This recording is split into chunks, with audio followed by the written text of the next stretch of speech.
you have your idea and you have your pitch. The next step is to go pitch it. And what I mean by that is to start talking to people. Go out there and try to sell what you're proposing to do.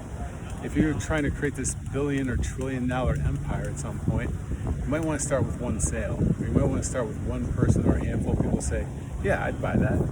And the best way to do it, I've found, is to actually try to sell it. Try to sell a product or service. I mean, you can explain later, you're just beta testing, but go out there and see how people respond.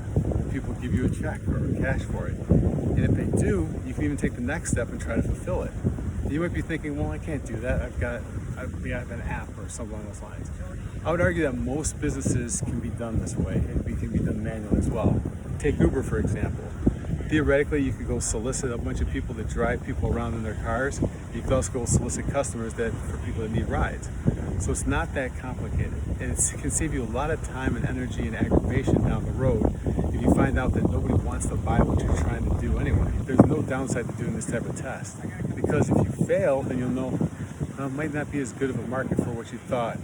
But if it succeeds, then you have something to leverage. You can say, okay, well, this works with these people in this group. We have this beta test, we have data, we can validate what we're doing. So again, it's a win-win. And knowledge is never a bad thing, especially when you're an entrepreneur.